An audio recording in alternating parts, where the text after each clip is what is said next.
ओम श्री गणेशाय नमः। ओम श्री परमात्मने नमः। ओम श्री सद्गुरुदेवभ्यो नमः। नमः पार्वती पते हर हर महादेव। ओम मातृपीठ चरण कमलभ्यो नमः। ओम सद्गुरुदेवभ्यो नमः। गुरुर्ब्रह्मा गुरुर्विष्णु गुरुर्देवो महेश्वरा गुरुर्साक्षात् परब्रह्म तस्मै श्री गुरुवे नमः। कर्पूरगौरं करुणावतारं संसारसारं भुजगेन्द्रहारं सदा वसन्तं हृदयारविन्दे भवं भवानी सहितं नमामि। बोलो बाबा भूतनाथ की जय। मेरा आपकी कृपा से सब काम हो रहा है। मेरा आपकी कृपा से सब काम हो रहा है। करते हो तुम कन्हैया, करते हो तुम कन्हैया, मेरा नाम हो रहा है। मेरा आपकी कृपा से सब काम हो रहा है। करते हो तुम कन्हैया, मेरा नाम हो रहा है। पतवार के बिना ही मेरी नाव चल रही है। पतवार के बिना ही मेरी नाव चल रही है। बिन मांगे ही कन्हैया, बिन मांगे ही कन्हैया, हर चीज मिल रही है। अब क्या बताऊं मोहन, अब क्या बताऊं मोहन, आराम हो रहा है। अब क्या बताऊं मोहन, आराम हो रहा है। करते हो तुम कन्हैया, मेरा नाम हो रहा है। मेरा आपकी कृपा से, मेरा आपकी कृपा से सब काम हो रहा है।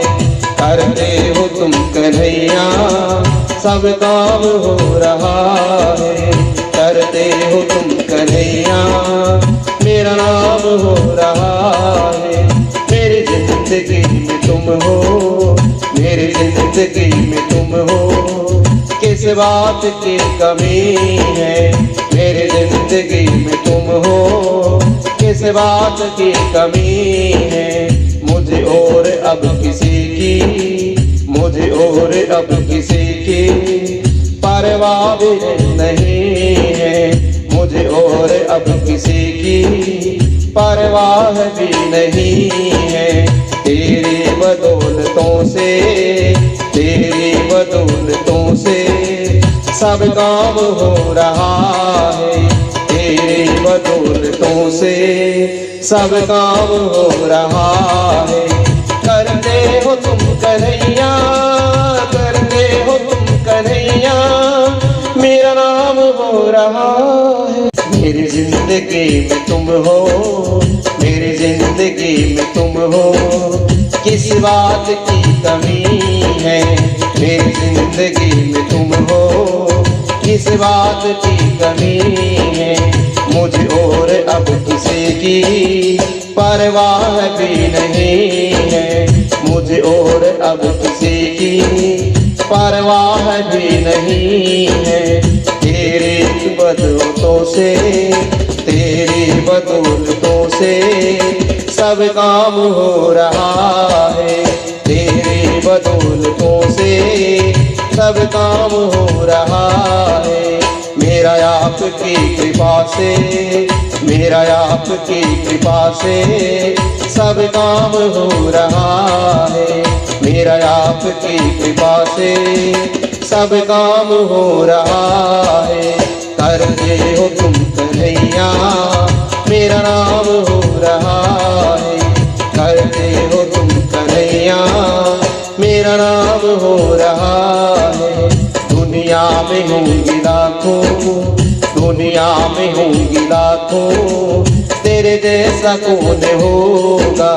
दुनिया में होंगी लाखों, तेरे जैसा कौन होगा। थामा है तेरा दामन, थामा है तेरा दामन, आराम हो रहा है। थामा है तेरा दामन, आराम हो रहा है। मेरा आपकी कृपा से सब काम हो रहा है। मेरा आपकी कृपा से सब काम हो रहा है। करते हो तुम कन्हैया, मेरा नाम हो रहा है। आइए शिव महापुराण के रुद्र संहिता के पंचम खंड में हमने पूर्व में सुना कि तारकासुर के जो 3 पुत्र थे,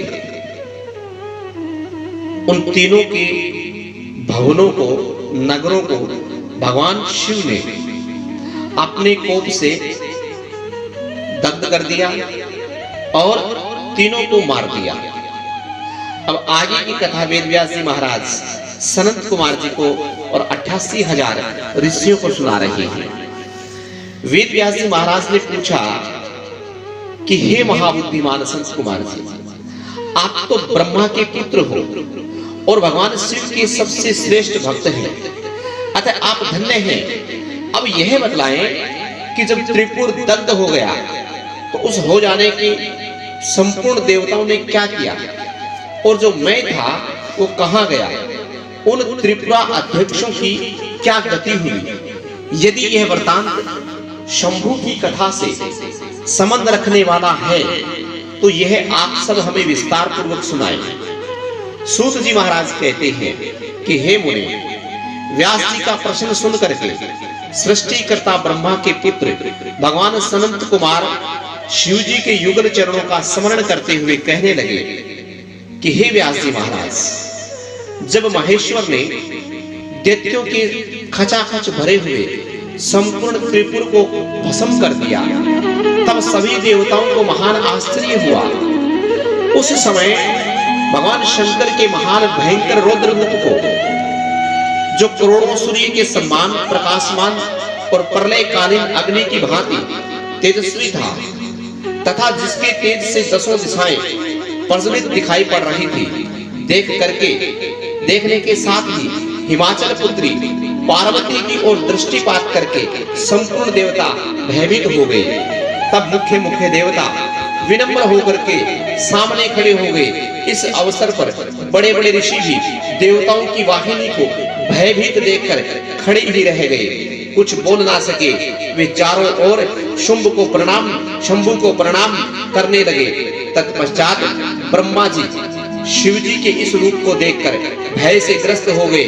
तब उन्होंने डरे हुए विष्णु तथा देवगण के साथ प्रसन्न मन से सावधानी पूर्वक उन गिरिजा सहित महेश्वर का, जो देवों के भी देव है, भव तथा हरनाम से प्रसिद्ध है, भक्तों के अधीन रहने वाले भगवान शिव है, उन्हें त्रिपुर हंता है, सत्वन किया। तत्पर सभी प्रमुख देवताओं ने भगवान शिव की स्तुति की और यूं कहने लगे कि हे कल्याण करता। प्रसन्न होकर बोले, शंकर जी ने कहा कि हे ब्रह्मा विष्णु तथा देवगण, मैं तुम लोगों पर विशेष रूप से प्रसन्न हूँ, अतः अब तुम सभी विचार करके अपना मनोवांछित वर मांग सकते हो। सनत कुमार कहते हैं, हे मुनि श्रेष्ठ, शिव के द्वारा कहे हुए वचनों को सुनकर के सभी देवता मन प्रसन्न से खिल उठे। देवताओं ने कहा, हे भगवान, हे देवेश, यदि आप हम पर प्रसन्न हैं तो हम देवगणों को अपना दास समझकर यह वर देना चाहते हैं। तो हे देव सत्तम, जब जब देवताओं पर दुख की संभावना हो तब तब आप प्रकट होकर के सदा उनके दुख का विनाश करते रहे। सनत कुमार जी कहते हैं, हे महर्षि, जब ब्रह्मा विष्णु आदि देवताओं ने भगवान रुद्र से इस प्रकार प्रार्थना की तब वे शांत तथा प्रसन्न होकर के एक साथ सबसे बोले, अच्छा सदा हो, ऐसा ही होगा। ऐसा कहकर के भगवान शंकर ने, जो सदा शिवों का देवों का दुख हरण करने के लिए बात कही। प्रसन्नता पूर्वक देवों को जो भी अनिष्ट था वे सब सारा का सारा उन्हें प्रदान कर दिया। इसी प्रकार समय समय पर दानव और शिव जी की कृपा के बल से जल में जलने से बच गया था। शंभु को प्रसन्न देखकर हर्षित मन से वहां आया। मैं उसने विनीत भाव से हाथ जोड़कर प्रेम पूर्वक हर तथा अन्य देवताओं को भी प्रणाम किया। फिर वह शिव जी के चरणों में लौट गया। तत्पश्चात दानव श्रेष्ठ मैंने उठ करके भगवान शिव की ओर देखा। उस समय प्रेम के कारण उनका गला भर आया। वह भक्ति भाव से चित्त की उनकी स्तुति करने लगा। हे द्विज श्रेष्ठ, मैं द्वारा किए गए सत्वन को सुनकर के परमेश्वर शिव प्रसन्न हो गए और आदर पूर्वक कहने लगे कि हे दानवराज श्रेष्ठ, मैं तुझ पर प्रसन्न हूँ, अतः तू वर मांग ले। इस समय जो कुछ भी तेरे मन में अभिलाषा होगी वह अवश्य पूर्ण करूंगा। सनत कुमार जी कहते हैं, हे मुने, शंभु के इस मंगलमय वचन को सुन करके दानव श्रेष्ठ मैंने अंजलि बांध करके विनम्र भाव से प्रभु के चरणों में नमस्कार करके कहा कि हे महादेव, यदि आप मुझ पर प्रसन्न हैं और मुझे वर पाने का अधिकारी समझते हैं तो अपनी शाश्वत भक्ति मुझे प्रदान कीजिए। हे परमेश्वर, मैं सदा अपने भक्तों से मित्रता रखूं, दीनों पर सदा मेरा दया भाव बना रहे, अनयानी दुष्ट प्राणियों की मैं अपेक्षा करता रहूं। हे महेश्वर, कभी भी मुझे आसुरी भाव का उदय न हो। हे नाथ, निरंतर आपके शुभ भजन में तल्लीन रहकर मैं निर्भय बना रहूं। सनत कुमार जी कहते हैं, हे व्यास जी महाराज, शंकर तो सबके स्वामी तथा भक्तवत्सल हैं। मैंने जब इस प्रकार परमेश्वर की प्रार्थना की तब वे प्रसन्न होकर के मैं से कहने लगे कि हे दानव उत्तम, तुम मेरा भक्त है, तुझमें कोई भी विकार नहीं है, अतः तू धन्य है। अब मैं तुझे जो भी अभिष्ट वर है वह सारा का सारा तुझे प्रदान करता हूँ। अब तू मेरी आज्ञा से अपने परिवार के सहित वितर लोक को चला जा। वह स्वर्ग से भी रमणीय है। तू वहां पर प्रसन्न चित्त से मेरा भजन करते हुए निर्भय होकर के निवास कर। मेरी आज्ञा से कभी भी तुझमें आसुरी भाव का प्राकट्य नहीं होगा। सनत कुमार जी कहते हैं, हे मुने, मैंने भगवान शंकर की उस आज्ञा को सिर झुकाकर स्वीकार किया और उन्हें तथा अन्य देवों को भी प्रणाम करके वितल लोक को चला गया। तदंतर महादेव जी देवताओं के उक्त महान कार्य को पूर्ण करके देवी पार्वती अपने पुत्र संपूर्ण ग्रहों सहित अंतर्ध्यान हो गए। जब परिवार समेत भगवान शंकर अंतर्ध्यान हो गए तब वह धनुष, बाण तथा रथ आदि सारा उपकरण ही अदृश्य हो गया। तत्पश्चात ब्रह्मा, विष्णु तथा अन्य देवता, मुनि, गंधर्व, किन्नर, नाग, सर्प, अप्सरा और मनुष्य महान हर्ष प्राप्त हुआ। वे सभी शंकर जी के उत्तम यश का बखान करते हुए आनंद पूर्वक अपने अपने स्थान को चले गए। वहां पहुंचकर उन्हें परम सुख की प्राप्ति हुई। हे महर्षि, इसी प्रकार मैंने शशि मोली शंकर जी का विशाल चरित्र जो त्रिपुर नाशक को सूचित करने वाला तथा परम उत्कृष्ट लीला से युक्त है सारा तुम्हें कह सुनाया। तदंतर जलंधर की उत्पत्ति लेकर उसमें वदत का प्रसंग सुनाकर सनत कुमार जी ने कहा, हे मुनि, अब शंभु का दूसरा चरित्र प्रेम पूर्वक श्रवण करो। उसके सुनने मात्र से शिव भक्ति सदृढ़ हो जाती है। हे व्यास जी, शंखचूड़ नामक एक महावीर दानव था जो देवों के लिए कंटक स्वरूप था। उसे शिवजी ने रण के मुहाने पर त्रिशूल से मार डाला था। शिवजी का वह दिव्य चरित्र परम पावन तथा पापनाशक है। तुम पर अधिक स्नेह होने के कारण मैं उसका वर्णन करता हूँ। तुम प्रेम पूर्वक उसे श्रवण करो।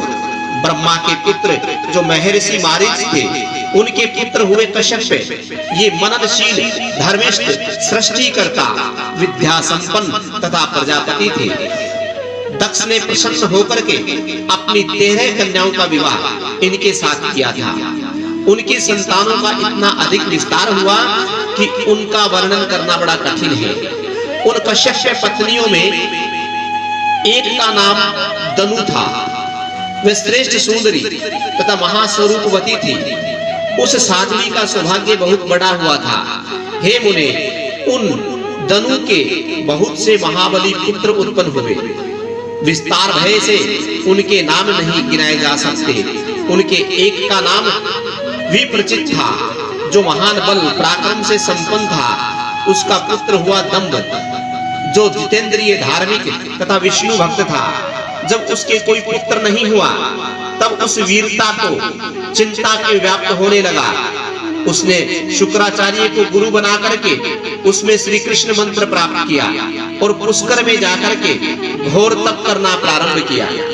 वहां सुदृढ़ आसन लगा करके कृष्ण मंत्र का जाप करते हुए उसके 1 लाख वर्ष बीत गए। तब उस तपस्वी के मस्तक से एक जाजल्यमान तेज निकल करके सर्वत्र व्याप्त हो गया। वह तेज इतना दुस्सह था कि उससे संपूर्ण देवता, मुनि तथा मनु संतप्त हो उठे। तब वे इंद्र को अगुआ बना करके ब्रह्मा के शरणापन्न हुए। वहां उन्होंने संपूर्ण संपत्तियों के दाता विधाता को प्रणाम करके उनकी स्तुति की और फिर विशेष रूप से व्याकुल होकर के अपना सारा वृतांत उनसे कह सुनाया। उनकी बात सुनकर के ब्रह्मा भी उन्हें साथ लेकर के वह सारा वृतांत विष्णु को सुनाने के लिए वैकुंठ को चले गए। वहां पहुंचकर सब लोगों ने त्रिलोकी के अधीश्वरी तथा रक्षक परमात्मा विष्णु को विनती भाव से प्रणाम किया और फिर हाथ जोड़ करके उनकी स्तुति करने लगे। देवता कहने लगे, हे देवादिदेव, हमें पता नहीं कि यहाँ कौन सा कारण उत्पन्न हो गया, हम किसके तेज से संपन्न हो उठे, ये आप ही बतलाए। हे दीन बंधु, अपने दुखी सेवकों के रक्षक तो आप हैं, अतः शरणागत दाता रमानाथ, हम शरणागतों की रक्षा कीजिए, रक्षा कीजिए। सनत कुमार जी कहते हैं, हे व्यास जी महाराज, ब्रह्मा आदि देवताओं के वचन सुनकर के शरणागत वत्सल भगवान विष्णु मुस्कुराए और प्रेम पूर्वक कहने लगे, हे अमरो, शांत रहो, घबराओ मत, भयभीत ना हो, कोई उलट पुलट नहीं होगा, क्योंकि अभी प्रलय का समय नहीं आया। यह तेज तो दंभ नामक दानव का है, जो मेरा भक्त है और पुत्र की कामना से वह तप कर रहा है। मैं उसे वरदान देकर के शांत कर दूंगा। सनत कुमार जी कहते हैं कि हे व्यास जी, भगवान विष्णु यूं कहने पर ब्रह्मा आदि देवताओं की व्याकुलता जाती रही। वे सभी धैर्य धारण करके अपने अपने धामों को लौट गए। इधर भगवान अच्युत की वर प्रदान करने के लिए पुष्कर को चले पड़े। वहां जब दंभ नामक दानव तप कर रहा था, वहां पहुंच करके भगवान श्री हरि ने अपने मंत्र का जाप करने वाले भक्त दंभ को संतावना देते हुए मधुर वाणी में कहा, वर मांगो। तब विष्णु का उपयुक्त वचन सुन करके और उन्हें आगे उपस्थित देख करके दंभ बड़ी भक्ति के साथ उनके चरणों में लोटपोट हो गया और बारंबार स्तुति करने लगा। दंभ ने कहा, देवादिदेव, हे कमल नयन, आपको नमस्कार है। हे रमानाथ, आप मुझ पर कृपा कीजिए। हे त्रिलोकेश, मुझे एक ऐसा वीर पुत्र दीजिए जो आपका भक्त तथा महान बल पराक्रम से संपन्न हो। वह त्रिलोकी को जीत ले, परंतु देवता उसे पराजित ना कर सके।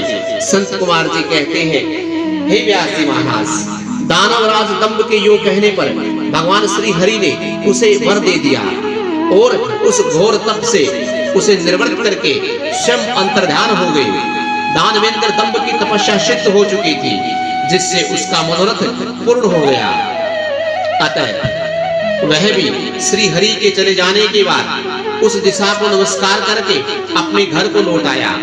थोड़े ही समय में दंभ की भाग्यवती पत्नी गर्भवती हो गई। वह अपने तेज से घर के भीतर भाग को प्रकाशित करती हुई शोभा पाने लगी। हे मुने, भगवान श्री कृष्ण के पार्षदों का अग्रणी जो सुदामा नामक गोप था, जिसे राधा जी ने श्राप दिया था, वही उसके गर्भ से प्रविष्ट हुआ था। तदंतर समय आने पर साध्वी दंभ पत्नी ने एक तेजस्वी बालक को जन्म दिया। तब पिता ने बहुत से मुनीश्वरों को बुला करके उसका विधि पूर्वक जात कर्म आदि संस्कार संपन्न किया। दिव्योत्तम उस पुत्र के उत्पन्न होने पर बहुत बड़ा उत्सव मनाया। फिर शुभ दिन आने पर पिता ने उस बालक का शंखचूड़ ऐसा नामकरण किया। वह अपने पिता के घर में शुक्ल पक्ष के चंद्रमा की भांति बढ़ने लगा। वह अत्यंत तेजस्वी था, अतः उसने बचपन में ही सारी विद्याएं सीख ली। वह नित्य बाल क्रीड़ा करके अपने पिता का हर्ष बढ़ाने लगा और अपने समस्त कुटुंबियों को तो विशेष रूप से प्रेम भाजन हो गया। तदंतर वह शंखचूड़ बड़ा हुआ। तब वह जोगीशव्य मुनि के उपदेश से पुष्कर में जाकर के ब्रह्मा जी को प्रसन्न करने के लिए भक्ति पूर्वक तपस्या करने लगा।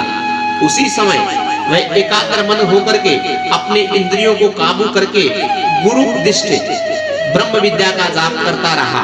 यूं पुष्कर में तपस्या करते करते दानवराज शंखचूड़ को वर देने के लिए लोक गुरु एवं ऐश्वर्यशाली ब्रह्मा शीघ्र ही वहां पे प्रकट हो गए और उस दानवेंद्र से बोले कि वर मांगो।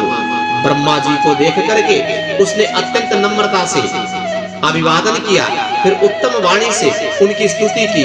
तत्पश्चात उसने ब्रह्मा से वर मांगते हुए कहा कि हे भगवान, मैं देवताओं के लिए अजय हो जाऊं।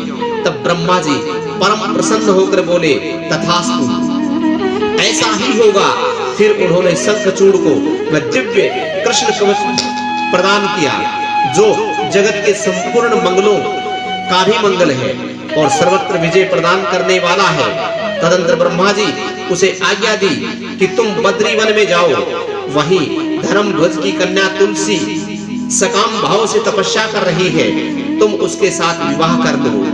यूं कह करके ब्रह्मा जी उसी क्षण उसके सामने ही तुरंत अंतर्ध्यान हो गए। तब तप सिद्ध शंखचूड़ ने, जिसके सारे मनोरथ तपोबल से पूर्ण हो चुके थे और मुख पर प्रसन्नता खेल रही थी, पुष्कर से ही वह जगत के मंगलों के भी मंगल स्वरूप कवच को गले में बांध लिया और ब्रह्मा की आज्ञा अनुसार तत्काल ही बद्री का आश्रम को चल पड़ा। वहां दानव शंखचूड़ सहसा उस स्थान पर पहुंचा जहां धर्मध्वज की पुत्री तुलसी तप कर रही थी। सुंदरी तुलसी रूप अत्यंत कमनीय और मनोहर था। वह उत्तम शील से संपन्न थी। उस सती को देख करके शंखचूड़ उसके समीप ही ठहर गया और मधुर वाणी में कहने लगा कि हे सुंदरी, तुम कौन हो, किसकी पुत्री हो, तुम यहाँ चुपचाप बैठकर क्या कर रही हो, ये सारा रहस्य मुझे बतलाओ।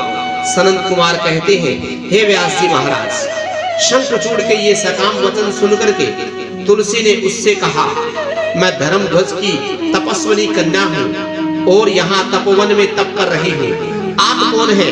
सुखपूर्वक अपने अभिष्ट स्थान को चले जाइए, क्योंकि नारी जाति ब्रह्मा आदि को भी मोह में डाल देती है। यह विषतुल्य निंदनीय दोष उत्पन्न करने वाली माया रूपी तथा विचारशीलों को भी श्रृंखला के समान जकड़ लेने वाली होती है। हे संत कुमार जी कहते हैं, हे व्यास जी महाराज, तुलसी जब इस प्रकार रस भरी बातें कहकर चुप हो गई, तब उसने मुस्कुराती देखकर शंखचूड़ ने भी कहना प्रारंभ किया। शंखचूड़ कहने लगा कि हे देवी, तुमने जो भी बात कही वह सब सारी बात मिथ्या है, ऐसी बात नहीं है। उसमें कुछ सत्य भी है और कुछ असत्य भी है। इसका विवरण मुझसे सुनो। हे शोभने, जगत में जितनी पतिवर्ती नारियां हैं उनमें तुम अग्रणी हो। मेरा तो ऐसा विचार है कि जैसे मैं पाप बुद्धि कामी नहीं हूं, उसी प्रकार तुम भी काम पराधीना नहीं हो। फिर भी इस समय में ब्रह्मा जी की आज्ञा से तुम्हारे समीप आया है और गंधर्व विवाह की विधि से तुम्हें ग्रहण करूंगा। हे भद्रे, क्या तुम मुझे नहीं जानती हो अथवा तुमने मेरा कभी नाम नहीं सुना? अरे, देवताओं में भगदड़ डालने वाला शंखचूड़ मैं ही हूँ। मैं धनुज का वंशज तथा दंभ नामक दानव का पुत्र हूँ। पूर्व काल में मैं श्री हरि का पार्षद था। मेरा नाम सुदामा गोप था। इस समय में राधिका जी की शरण के श्राप से दानवराज शंखचूड़ होकर उत्पन्न हुआ हूँ। ये सारी बातें मुझे ज्ञात है, क्योंकि भगवान श्री कृष्ण के प्रभाव से मुझे अपने पूर्व जन्म का स्मरण बना रहता है। सनत कुमार कहते हैं, हे व्यास जी महाराज, तुलसी के समक्ष यूं कहकर शंखचूड़ चुप हो गया। जब दानवराज ने आदर पूर्वक तुलसी से ऐसा सत्य वचन कहा, तब वह परम प्रसन्न हो गई और मुस्कुराती हुई कहने लगी, हे भद्र पुरुष, आज आपने अपने सात्विक विचार से मुझे पराजित कर दिया। जो पुरुष स्त्री द्वारा पराजित न हो, वह संसार में धन्यवाद का पात्र है, क्योंकि जिसे स्त्री जीत लेती है, वह पुरुष सदाचारी होते हुए भी सदा अपावन बना रहता है। देवता, पितृ और समस्त मानव उसकी निंदा करते हैं। इसीलिए तुम भद्र पुरुष हो और स्त्री के द्वारा परास्त नहीं हो सके। देवता, पितृ समस्त उस मानव की निंदा करते हैं जो स्त्री से हार जाता है, परास्त हो जाता है। जनना शोच तथा मरना शोच में ब्राह्मण 10 दिनों में, क्षत्रिय 12 दिनों में और वैश्य 15 दिन में शुद्ध हो जाता है, तथा शूद्र की शुद्धि 1 मास में हो जाती है, ऐसा वेद अनुशासन है। परंतु स्त्री से पराजित हुए पुरुष की शुद्धि चितादाह के अंतरिक्त अन्य किसी प्रकार से संभव नहीं है। इसी कारण उसके पितृ उसके द्वारा दिए हुए पिंड तर्पण आदि को इच्छा पूर्वक ग्रहण नहीं करते, तथा देवता भी उसके साथ अर्पित किए हुए पुष्प फल आदि स्वीकार तक नहीं करते।